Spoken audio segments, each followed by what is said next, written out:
আপনারা দেখছেন AMP news, সত্যের সাথে সত্যের পথে। আর আমি আপনাদের সাথে রয়েছি এসকে বি রহমান।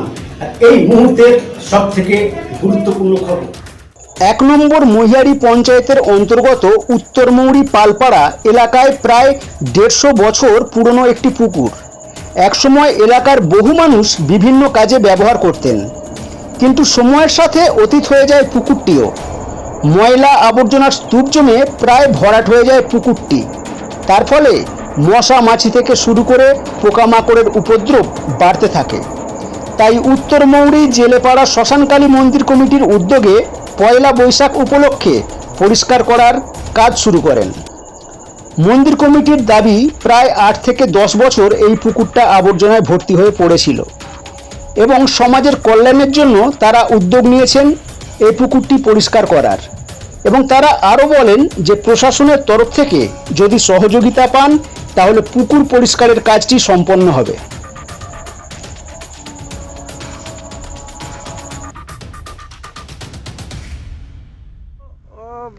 ৮-১০ বছর ধরে এই পুকুরটা আমরা এই উনসানি মনসাতলা মন্দির কমিটির পক্ষ থেকে দেখলাম যে বিগত ৮-১০ বছর ধরে পুকুরটা সংস্কার হয়নি, পড়ে আছে।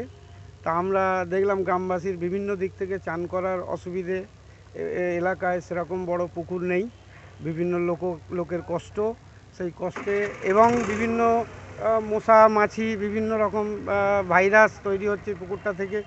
তাতে এলাকাবাসীর অসুখ বিসুখ হওয়ার জন্য আমরা একত্র হয়ে মন্দির কমিটির পক্ষ থেকে আমরা চাইলাম যে এলাকাটাও পরিষ্কার থাকুক, পুকুরটাও পরিষ্কার করলে বিভিন্ন মানুষের সুবিধা পাশে দাঁড়াতে পারবো আমরা।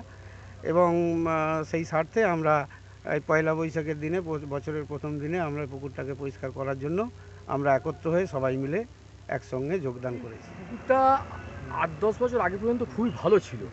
এখানে এলাকার উনসানি, পুইলা, উত্তর মৌরি সমস্ত লোক এখানে চান করতে আসতো। কেন, বড় পুকুর বলতে রাস্তার ধারে এইটাই, এবং এই পুকুর থেকে অনেক লোকের অনেক কিছু সুবিধা হয়েছে। তা লাস্ট দেখা গেল ৭-৮ বছর কোনো কারণবশত পুকুরটা খুব আবর্জনা এবং নোংরা এমন পজিশানে গেল যে এখানকার লোকেরা তো ব্যবহার করতেই পারছে না, উল্টে মশা মাছি এবং যাবতীয় যত আবর্জনা ওখান থেকে লোক এসে এখানে ফেলে যায়, যার জন্য পুকুরটা অস্বাস্থ্যকর পরিবেশ তৈরি হয়েছে, মশা মাছি দুর্গন্ধে ভর্তি। তা আমরা মন্দির কমিটির তরফ থেকে আমরা চিন্তা করলাম যে এই পুকুরটা যদি পুনরায় আগের মতো ফিরিয়ে আনা যায়, আমার মনে হয় সমস্ত এলাকার লোকের সুবিধা হবে এবং যে কোনো যদি একটা বড় কোনো দুর্ঘটনা ঘটে, অন্তত এখান থেকে জল নিয়ে সেই জায়গাটা আমরা আগুন লেগে গেলে নেভাতে পারবো।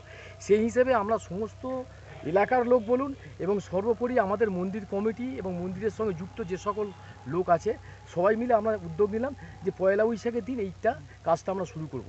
তা যাই হোক, আশা করি কিছু লোকাল প্রশাসনও হয়তো কিছু আমাদেরকে হেল্প করেছে, তা নাহলে করতে পারতাম না, এবং মন্দির কমিটির লোক তো আছেই।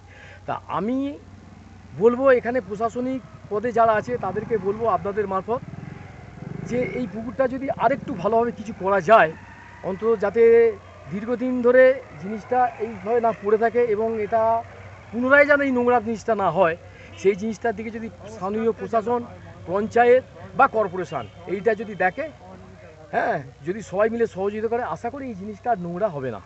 আপনার নাম?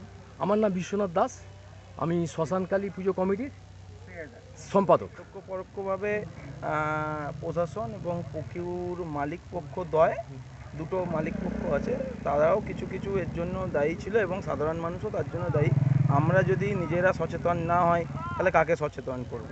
তো কম বেশি আমাদেরও হয়তো ভুলভ্রান্তি কিছু থেকে গিয়েছে, আমাদের মতন মানুষের ভুলভ্রান্তি থেকে গিয়েছে, কিন্তু আমরা দীর্ঘদিন যাবৎ এই পুকুরটা বাড়ির সামনে তথা আমাদের পরিবারের আশপাশে এবং মন্দির সংলগ্ন এলাকায় থাকাকালীন, যেখানে আমরা ছোট থেকে বড় হয়েছি এবং সেখানে দেখেছি 200-500 লোক সবসময় চান করতো, বা শ্মশান যাত্রী, আমাদের সামনেই শ্মশান আছে, শ্মশান যাত্রীরাও এখান থেকে স্নান করতো, বা আমাদের মন্দিরে ডন্ডি কাটার বিষয় হলো এখান থেকে স্নান টান করে ডন্ডি কাটতে যেত অতীতে।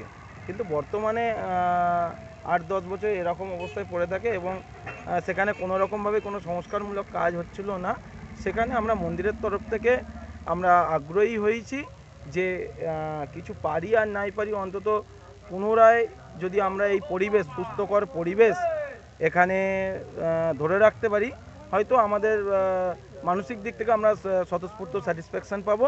তার জন্য আমরা এই মন্দিরের উদ্যোগ নিয়েছি যে পুকুরটি অন্তত সংস্কার করি এবং ছোটো ছোটো শিশু বা যারা আমাদের প্রতিবেশী পাড়ার যারা এখানে এসে সাঁতার টাতার শিখতে এখন বিভিন্ন ক্লাব এতে তাতে যাচ্ছে, বহু টাকা খরচা করছে, কিন্তু আমরা এখানে মিডল ক্লাস সবাই বসবাস করি, যার জন্য এখানে সে বিনা পয়সাতে এইসবগুলো করতে পারে যদি পুকুরটি সেই যথাযথ জায়গায় নিয়ে আসতে পারি। সেই ক্ষেত্রে আমরা আমাদের তরফ থেকে, মন্দিরের তরফ থেকে যতটা পেরেছি চেষ্টা করেছি, কিন্তু আগামী দিনে যে কারণে এই পুকুরটি এরম পরিস্থিতিতে গিয়েছিল সেটা আমার আগের দুই দাদা বললেন না।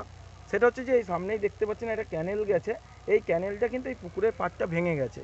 এই ক্যানেলের জল আপ টু অঙ্কুরাটি থেকে আসে, বিভিন্ন রকম যেহেতু ওদিকটা ইন্ডাস্ট্রিয়াল বেল্ট, বিভিন্ন রকম পয়জন জাতীয় জল আসে, এসে মাছ নষ্ট হয়ে গিয়ে পুকুরটা এরম অবস্থা গিয়েছিল। আমি খালি আপনাদের মাধ্যম দিয়ে এটা বলতে চাই যে আগামী দিনে প্রশাসন যেন একটু তৎপর হয়ে যদি এটা প্রশাসনিকভাবে যদি এই পাড়টা বাঁধতে অনেক টাকা খরচা, যদি পঞ্চায়েত, লোকাল পঞ্চায়েত বলুন, যদিও এটা পঞ্চায়েতের মধ্যে পড়ে, আর তার সাথে কর্পোরেশনের জয়েন্ট জায়গা, এখানে যদি দুপক্ষ চিঠি আদান প্রদানের মধ্যে দিয়ে যদি এই পার্টটুকু বেঁধে দেয়, তাহলে আশা করি অন্তত জল সংরক্ষণ, যেখানে সরকার পক্ষ বিভিন্ন রকম মিডিয়া অ্যাডের মাধ্যম দিয়ে বলছে যে জল বাঁচাও, জল সংরক্ষণ করো, সেই সংরক্ষণের জন্য যদি প্রশাসন আমাদের একটু হেল্প করে, তাহলে এই পুকুরটি আশা করি আমরা যতদিন বেঁচে আছি এই পুকুরকে আবার পুনরায় ওই নোংরা ডাস্টবিনে পরিণত হতে দেব না। এই সংকল্প নিয়ে আমরা আজকে পয়লা বৈশাখের দিন বছরের বাংলা নববর্ষের সবাইকে প্রীতি শুভেচ্ছা জানিয়ে এবং কি ভালো কাজের মধ্যে দিয়ে আমাদের পথ চলা শুরু করতে চাই, এটাই আপনাদের মিডিয়ার মাধ্যম দিয়ে আমরা বলতে চেয়েছি, এবং মন্দির কমিটি এটাই তাদের বাস্তব পরিকল্পনা, সেটাই আপনাদের সামনে বলবো। মন্দির কমিটি কি না? আমাদের এটা কাঁচা শ্মশান নামে পরিচিত, এবং মৌরি আশপাশে আমাদের 46 ওয়ার্ড ফোয়ার্ড সব নিয়েই এটা কাঁচা শ্মশান নামে পরিচিত এবং মাটির শ্মশান বলা হয়। আর এই পুকুর হচ্ছে একটা হচ্ছে আমাদের পালেদের হাফ পালেদেরই অংশ ছিল, সেটা আমাদের নিম্ন বুনিয়াদী স্কুলকে দান করে গেছেন। এখন স্কুলের হাফ পালবাড়ির, এই পরিস্থিতিতে জয়েন্ট জায়গায় এদের রয়েছে। এটা আমাদের আলুর ডাঙ্গা বলেই পরিচিত, আলুর ডাঙ্গা গোলঝিল বলেই পরিচিত। এটা কোন জায়গা? এটা আপনার উত্তর মৌরি পালপাড়া। আপনার নাম? আমার নাম সুব্রত ভাগ।